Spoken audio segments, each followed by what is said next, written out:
All right, guys, I want to talk to you about something that I find a little concerning. And I could be completely wrong on this. Part of the reason why I do these videos is not to sway your decision to agree with me, but just to get people involved. And one of my main concerns with this is the lack of knowledge and involvement in this new ruling by the BLM. And I'm not talking about Black Lives Matter, I'm talking about Bureau of Land Management. Okay, so what's basically happening is that the Bureau of Land Management, BLM, has placed a ruling that essentially, with all the different things that are going on with this ruling, the bottom line is that it puts conservation as a use on the lands managed by BLM. Many of you probably don't even know what BLM is. So to clarify for you, about 28% of the United States land, acres, are owned by the federal government, okay? If you actually added in state government-owned property, it's probably getting close to 40%. 40% of the land mass in the United States is owned by state and federal governments. Now, the Bureau of Land Management manages 245 million acres of that land. And under what their abilities from Congress are to basically manage that land, it's a conservation program in and of itself. The purpose of it is to conserve public lands, conserve public resources, manage those resources through a multi-use policy. So we have public grazing on those lands. We have a whole bunch of different things that we do on those lands. A lot of people say, well, they're extracting things for profit. To manage land costs a significant amount of money. And so this is actually a fairly ingenious program because it's utilizing private capital to maintain public lands and keep those public lands available to the public. People can go hunting on some of those lands. There's a lot of benefits to having those public lands and to having the private industry kind of manage it and take care of it is also extremely important. You know, I have been, in the last couple months, I have been to 7 or 8 national parks between here and Canada. And we've spoken with a lot of the people who are employed to manage the grazing programs on those properties because they have to be grazed, right? That's how it naturally evolved. They have to be grazed. And what you'll find is that most of these managers from the state level, the national level, a lot of them are private ranchers. Why are they put in those positions? Is because they know how to manage that land correctly. And the BLM is a government institution that does not know how to manage land. In fact, the BLM has failed at properly managing the health of the land on 50% of the acres that they have assessed. Now, they've only assessed about 100 million acres. So 50 million acres out of the 100 million acres that they've actually done a land health assessment on, the BLM has failed their own standards. Now what they're wanting to do is put conservation as a use into that multi-use category. So conservation could be chosen as a use right alongside grazing. The issue that I have with this right off the bat is that the BLM is a conservation program. They're supposed to be managing the lands with grazing and the other uses that go onto them in a way that helps conserve the lands. So conservation is already built into there. Why are they adding this extra level in there? I'm going to address some different concerns in this because, number one, you have people who feel that the BLM is trying to overreach and could be, in the extent of that, pulling grazing lands away from ranchers. And I have that concern myself for pretty good reasons. And then there are other concerns coming from environmental groups that feel that this program is going to fail just like all the other programs, and that the BLM should be taking a different approach. I agree with what they're saying as well, because when you have a 50% failure rate on your ability to manage your own current programs, you shouldn't be adding rules and adding onto that. They don't even have the resources to be able to do what they're doing. What would be a catastrophe is if we pulled the private industry off of those lands. Knowing that the BLM does not have the resources now to manage the lands, imagine what would happen if they didn't have those leases in place. That would be a huge burden on the public, and I don't think that people realize how big of a burden that would be. So number one, the biggest concern that I have is that I've been all across the West the last couple of years. You guys have seen our videos, and I've asked numerous people in South Dakota, North Dakota, Colorado, Wyoming, as we've traveled, Montana, and nobody has ever even heard of this new BLM rule. The reason for that is BLM held their information sessions in places like Denver. They weren't out in the rural areas, the rural communities, where there's been generations of ranchers and farmers maintaining these BLM lands. Without having any knowledge or being a part of the communities where these lands are located, you'd probably think, well, that's a good thing, right? Why should private corporations and private ranchers be able to extract resources out of the public pocket? And I understand where you're coming from on that, but you're also not putting the whole thing together. I mean, if you were all of a sudden handed a larger tax bill next year because you have to manage all that land, that would be difficult for you. And if you understood the failure rate that the government has actually had in maintaining those lands in a healthy environment, then you'd also think twice about it. Not to mention the fact that your grocery bills would probably go through the roof the second we reduce grazing on public lands. I mean, there's so many adverse impacts to every consumer in the U.S. We should all be grateful that those lands are there. But they held these meetings and information sessions in highly populated cities and areas to gain support, and they did not inform the communities that are the most impacted by this. If you were to cut off public grazing or even, oil drilling and everything else that supply jobs to those communities, you would effectively shut those communities down. This actually goes a little deeper than just the use on the public lands. To me, it set off a bunch of red flags. What is it that they don't want? They don't want any opposition to this. And ironically, in this rule change, they're asking that they do not have to have public input going forward on conservation uses. So they're going to groups of people who don't have a complete understanding of how these lands are managed and work, and then they're trying to get people to agree to this rule or speak in favor of it. They're going to pass it one way or the other. And in passing the rule, they're saying, and by the way, we don't need your comments going forward on the use of these public lands. We're protecting these public lands for the public, and then we're not going to give the public any say in it. And so I have issues with that as well. Anyway, the period for public comment on this new rule ended July 5th, the day after 4th of July. And that was after an extension, a mandatory extension, because they had not taken this to the communities. They did not provide ample time, and even then they only extended it 2 weeks. For a lot of the people in these rural communities, they don't even have access to good internet, so it's not like a lot of people that are being impacted by this ruling even have a clue about it right now. So House Bill HR 3397, you can contact your congressman about this bill.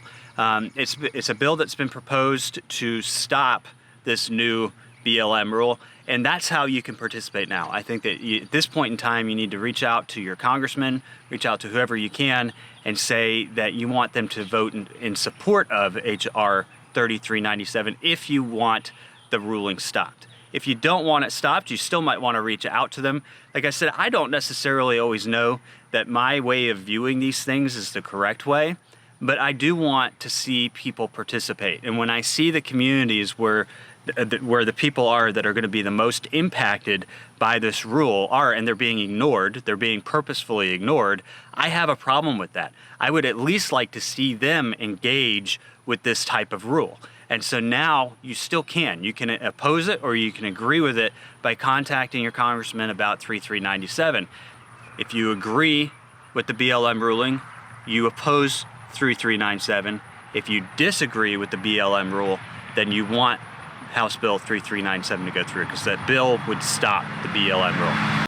In my perspective, this BLM rule goes along with the 2030 agenda of the Biden administration of reducing land use and putting more 30% of our U.S. lands into conservation by 2030, 50% by 2050. I think that this new rule within BLM falls within that category. And some people may call me a conspiracy theorist for that, but there is this goal that's out there, and then there's this rule that's out there as well, and it just kind of goes hand in hand. I mean, you've got access to 28% of U.S. public lands as the federal government, so it wouldn't be hard to reach that rule if you just pass this BLM rule. But my other concern is mainly that I think that we will lose grazing for ranchers because of this rule. Ranchers would become in competition with other corporations. For example, a corporation that wanted to trade off or offset, they call them offset leases, would offset some sort of environmental impact that they're having, whether it's drilling for fuel, whatever it may be. They can offset their impact by buying a conservation easement on BLM land. And this is part of that carbon bank program that some people think is really great. I don't think it's going to work at all. And this is one of the problems. You're going to end up having large corporations putting, outbidding ranchers on grazing lands to just put them into conservation to offset another project that is causing environmental harm. They currently don't require that, but my guess is that with this conservation use, it will be developed into a tool and require that. So when somebody goes to lease BLM land to drill for oil, which is extracting, they're paying for the extracting of resources that we as a public need, and then the consumer is helping with all of that. I mean, that's pretty much what's going on there. It's not a bad thing, but they could say, hey, well, you need to turn around and also put a conservation easement. And oh, by the way, we have this great land over here. It was being grazed by a family for 3 generations, but we're going to pull their lease so you can put a conservation easement on it. And that's kind of one of the fears that I have with that. It's going to affect every single one of you, because not only is your fuel and oil and gas going to go up, but so's your food. My other concern is that they may actually, in a twisted way, think that turbines and solar panels are a conservation use under that. I mean, I don't even know how they are going to define this. And so then you'll end up seeing these massive turbines, which I've seen them leaking oil all over the place. They're horrible for the environment. I could spend an entire day arguing to you why turbines are not the way to go. And even environmental activists have caught on to that. But I'm afraid you're going to start seeing some of this stuff pop up out there. There's just too many unanswered questions about it. And the problem is that we will not have a say in that conservation use, because it's in the ruling that they don't want to have to ask for public opinion going forward. Anytime a government agency doesn't want to have to ask for public opinion, you have to ask yourself, who are they serving? Themselves, somebody else, or are they serving the public? And if they're serving the public, why don't they want the public to comment on it? Why did they try and keep this ruling from reaching the communities of people that are going to be the most severely impacted by this conservation rule? Why? I mean, you have to ask yourself that question. If this is a democracy, even if you call yourself a Democrat, I mean, everybody preaches about how we're a democratic republic, constitutional republic, whatever it is. If you're not asking the people for their opinion, or you're not offering them the ability to have their input, where does that fall into any of those government models?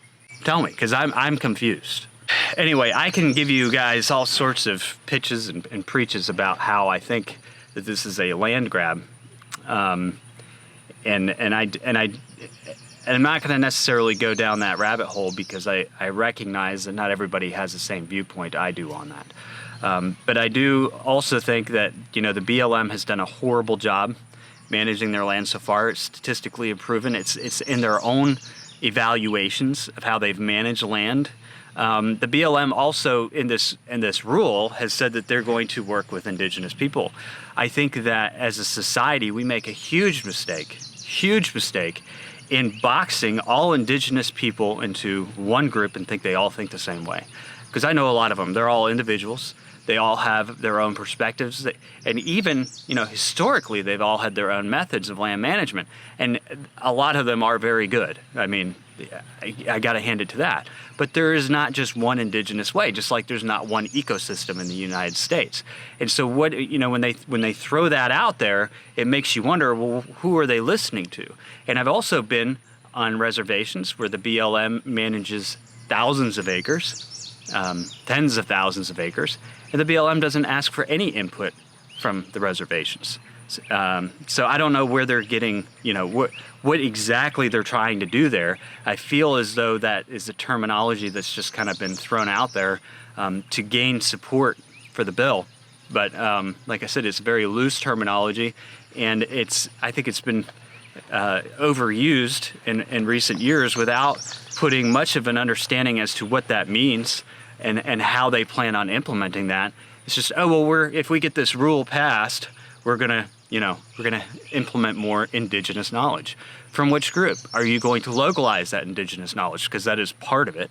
So they've done a horrible job. Their history doesn't prove that they can manage land on their own very well. Their history hasn't proved that they're willing to even consider at least local indigenous tribes in their decision-making processes.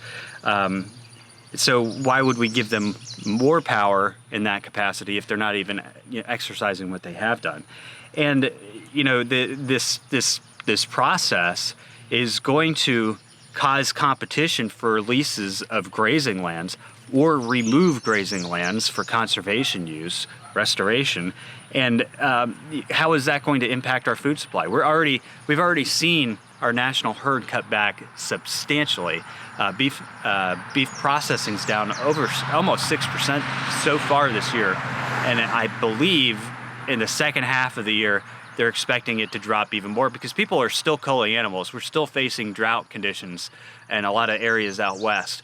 It's going to take some time to transition to La Nina, in which case you'll start seeing herd redevelopment where they start rebuilding their herds. And when that happens, you will see a drop in beef sales. But my concern is that we're taking more grazing land away from these communities. And then we're also taking away, that private investment into public lands, which is paying for, keeping those public lands up. It's also providing local, an economy for a lot of rural America. I mean, if you look at how much land BLM manages out west, it's a massive amount of land. So on the surface, while this BLM rule sounds really good, when you really kind of dig into it, it doesn't sound good at all. And I wouldn't have even looked into it as much as I have and listened to the conversations around it and watched C-SPAN on it if it didn't catch my interest. What caught my interest was the fact that they weren't bringing the rule, they weren't taking their information sessions to the communities that would be impacted by it. There's definitely something backwards about how they're trying to do this. And like I said, they're trying to remove public comment from the future of what they do with those lands, which I also strongly disagree with. If you smell a rat, there's probably a rat in the house. And as people have stated, and we all know, there are agendas in place. These are public agendas that have been voiced by the administration, which means that the administration is trying to implement some sort of agenda. The word agenda in and of itself isn't bad. It's only bad if you disagree with what they're trying to do. And because of that, I think that this is kind of a massive land grab.